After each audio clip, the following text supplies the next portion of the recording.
Persepolis, Persia, the spring equinox, 486 years before the birth of Christ. Dawn breaks over a high plain in the heart of an empire, and the light finds something that should not exist. A platform of dressed gray stone, rising 15 meters out of the earth at the foot of a mountain the Persians call the Mountain of Mercy. It covers 125,000 square meters, ground enough to lose a small town inside. And climbing toward it, in the cold, clear morning, come the nations of the world. Picture this. You are standing at the base of a double staircase, cut so gently that a man can ride a horse to the top without ever dismounting. Above you, carved into the stone along the whole ascent, a procession marches that never stops and never ages. Delegation after delegation of subject peoples, each in their own dress, each carrying a gift. Medes in rounded caps, Bactrians leading a camel, Armenians with a fine bred horse, Lydians, Scythians, Arabs, Indians, men from the edges of the earth, 23 nations, frozen in stone, and on this morning, 23 nations in the flesh, climbing the same steps to lay their tribute before one man. At the summit waits a gateway guarded by stone bulls 5 meters tall, with the wings of eagles and the bearded faces of men. Beyond it, a forest, not of trees, of columns. Fluted shafts of stone almost 20 meters high, crowned with the carved foreparts of bulls and lions, holding up a roof of Lebanese cedar so far overhead that the hall beneath feels less like a building than a sky. This is Persepolis, the ceremonial heart of the largest empire the world has yet seen, and every stone of it was placed to make you feel exactly what you feel now, very small, very far from home, and standing at the center of everything. I'm Arthur. And today we're reconstructing Persepolis at the absolute height of the Persian Empire, the city of the King of Kings, raised over a centauri by the hands of 100 nations. We'll walk its staircases and stand in its halls. We'll meet the men who cut its stone and the king who dreamed it. And we'll follow it all the way to a night 200 years later, when the most famous conqueror in history put it to the torch, and argued ever after about whether he meant to. To understand Persepolis, you first have to understand the man who began it. His name was Darius. History remembers him as Darius the Great, but he did not start great. He took the throne of Persia around 522 before Christ in a storm of conspiracy and civil war, a distant cousin of the royal line who seized power, then spent his first year crushing rebellion after rebellion across the empire. He carved his version of that struggle into a cliff face at Behistun, in 3 languages, hundreds of meters above the road, where no human eye could read it closely. It was not written for people. It was written for the god Ahura Mazda, and for time. Darius inherited an empire founded by Cyrus the Great and expanded by Cyrus's son. But an inherited empire is a fragile thing. Darius set out to make it permanent. He divided it into provinces, each under a governor called a satrap. He standardized coinage, weights, and measures. He built a road. We should pause on that road, because it tells you what kind of empire this was. The royal road ran roughly 2,500 kilometers, from Sardis near the Aegean coast all the way to Susa in the Persian lowlands. Along it stood a chain of posting stations, fresh horses and riders waiting at each one. The Greek historian Herodotus, who admired Persia even as he wrote against it, described the royal couriers who rode it. Nothing stopped them, he wrote. Not snow, not rain, not heat, not the dark of night. Each rider carried the message to the next station and handed it on, like a torch passed down a line, and what took an ordinary traveler 3 months crossed the empire in a week. This was the machine Darius built, and a machine that vast needed a stage, a place to make the abstract idea of empire visible, touchable, overwhelming. Susa was the administrative capital, where the bureaucracy lived. Apadana was the cool summer retreat in the mountains. Babylon was the great old city of the lowlands. But around 518 before Christ, Darius chose a remote high plain in the Persian heartland, the homeland of his own people, and began to build something that had no equal anywhere on earth. He called it Parsa. The Greeks would later call it Persepolis, the city of the Persians. And here is the strange thing. It was almost a secret. It sat far from the trade roads and the great rivers, deep in Persia proper, and for nearly 2 centuries the Greek world barely knew it existed. There was no commerce here to speak of, no permanent crowds. Persepolis was not a city in the way Babylon was a city. It was a statement, dressed as one. Now walk it with me at its peak. You begin where every visitor began, at the foot of the western stairway. 111 steps in 2 graceful flights, each step low and broad, carrying you up the 15 meters onto the terrace. At the top stands the building Xerxes, the son of Darius, named the Gate of All Nations. Its message was in the name. Through this single doorway passed every delegation, every ambassador, every tribute bearer from every corner of the empire, funneled into one space and made to feel the weight of it. On the walls, an inscription in 3 languages declared that Xerxes, the great king, king of kings, built this gate by the favor of Ahura Mazda. Guarding the passage stood the colossal bulls, human-headed and winged, a form the Persians had borrowed from the empires of Assyria and Babylon and made their own. The whole building was a sentence written in stone, and the sentence was, "You are entering the order of the world, and the world has a king."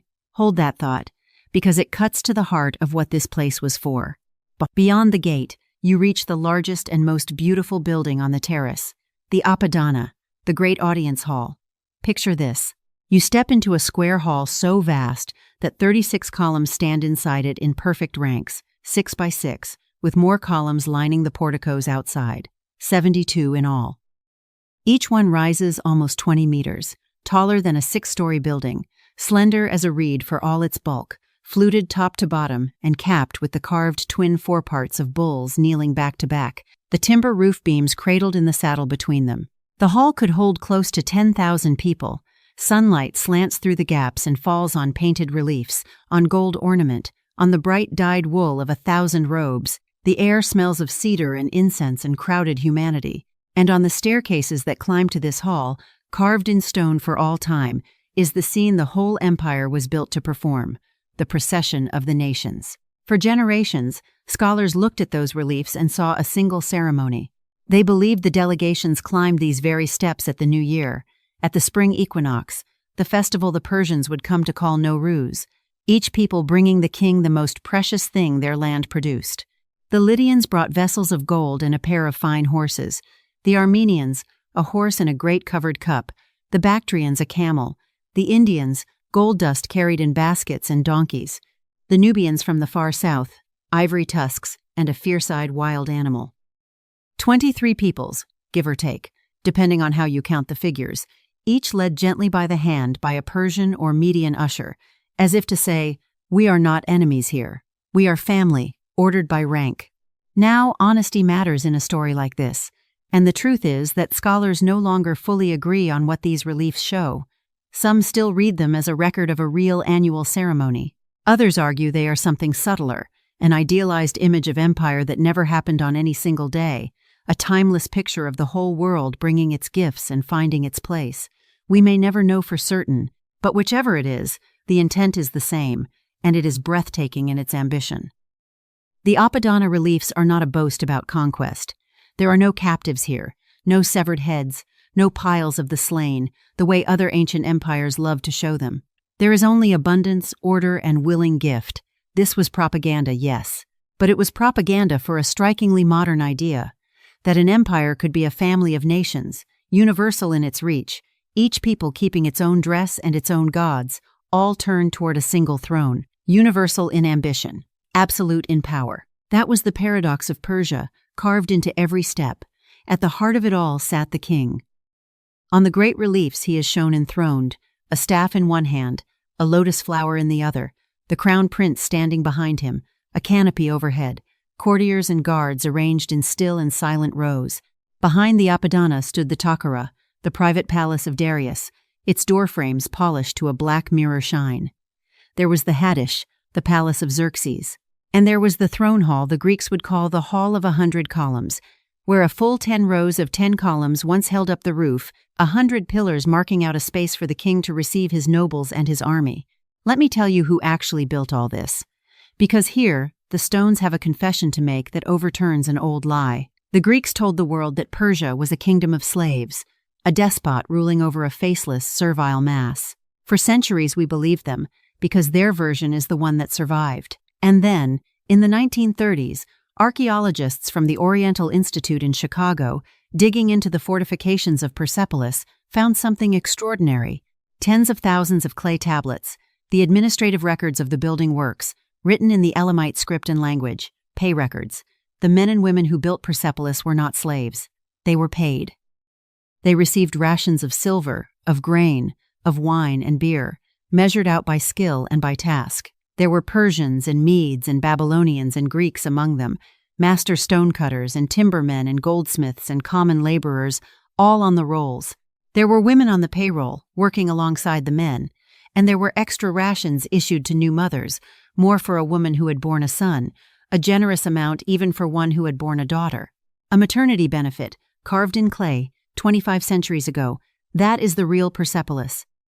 Not whip-driven slaves dying under the lash, but a salaried multinational workforce, fed and housed and recorded, drawn from every province of the empire and paid for their labor. And the materials they worked were drawn from just as far. At his palace in Susa, Darius left an inscription describing where everything for his building came from, and it reads like a map of the known world. The cedar timber came down from the mountains of Lebanon. Gold was carried from Sardis and from Bactria.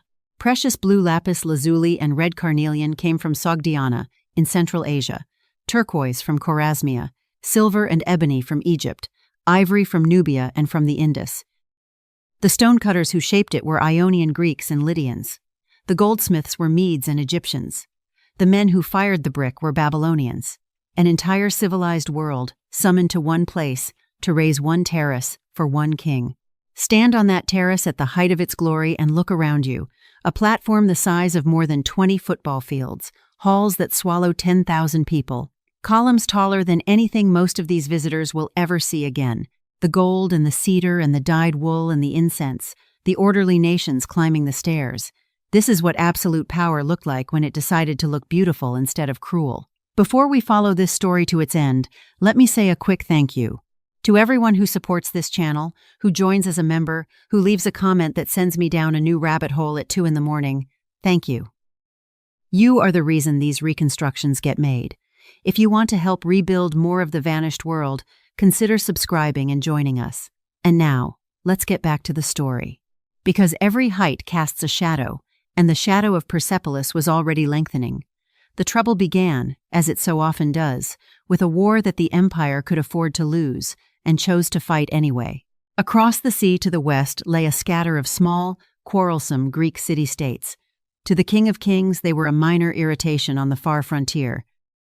Darius sent a fleet and an army to bring them to heel, and in 490 before Christ, on a plain called Marathon, the Athenians did the unthinkable and threw the Persians back into the sea. Darius died before he could finish what he had started. His son Xerxes, the same Xerxes who built the Gate of All Nations, took up the war and led one of the largest armies of the ancient world into Greece.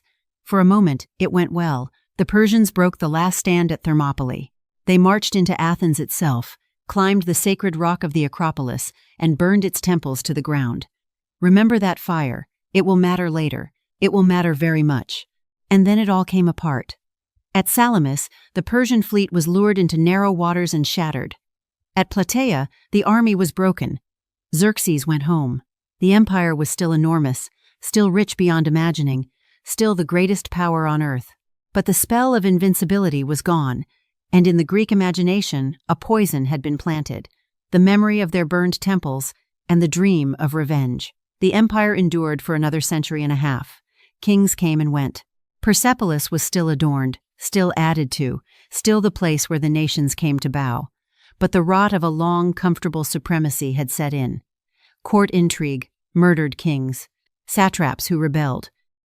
The machine still ran, but the hand on the controls was no longer sure. And far to the west, in a small northern kingdom the Persians had never bothered to fear, a young man was reading Homer and dreaming of glory. His name was Alexander. We call him the Great. In 334 before Christ, Alexander of Macedon crossed into the Persian Empire with an army a fraction the size of the forces arrayed against him, and in the space of 3 years he did what no Greek had ever come close to doing. He shattered the Persian field armies one after another, at the Granicus, at Issus, at Gaugamela. He took Babylon, he took Susa and its treasury.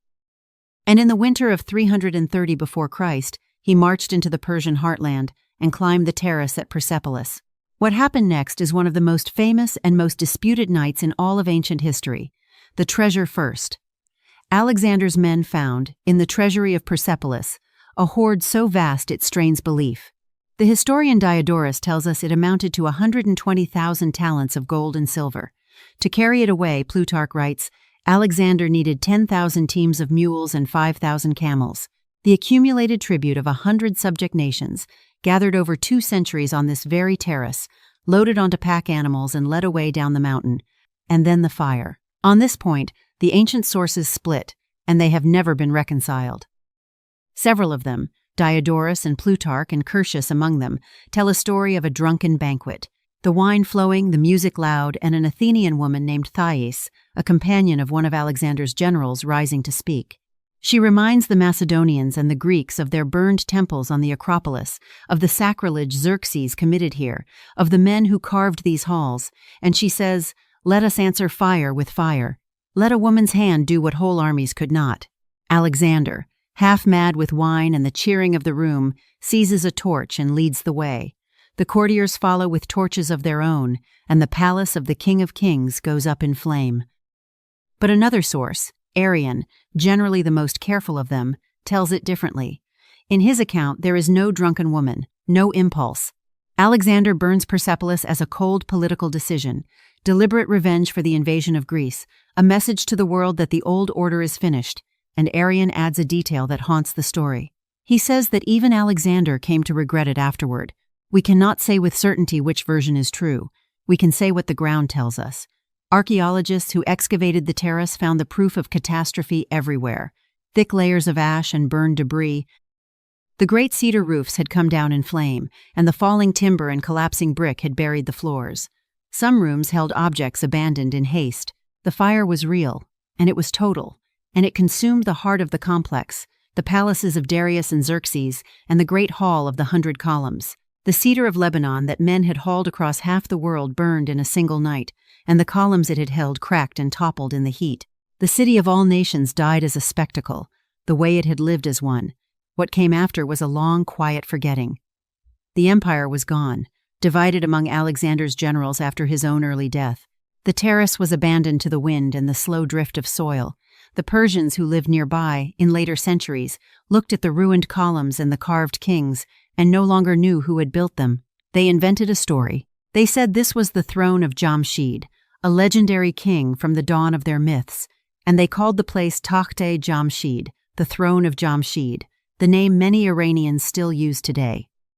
For more than 2,000 years, the broken columns stood half-buried, mistaken for the work of a myth. Travelers passed through and copied the strange inscriptions no one could read.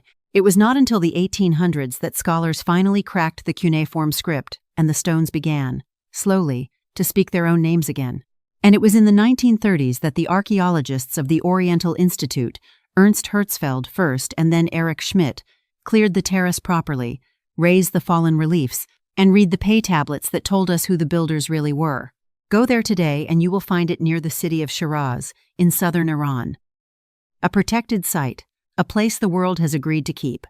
The double staircase still climbs out of the plain. The procession of nations still marches up its flank, the camel and the horse and the gift-bearers worn soft by 25 centuries of weather but unmistakably alive.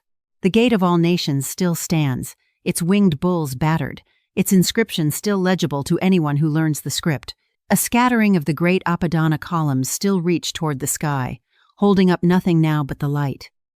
And in the cliffs, a short way off, at a place called Naksh-e-Rostam, the kings themselves still lie in tombs cut into the rock, Darius among them, looking out over the plain where his city used to gleam.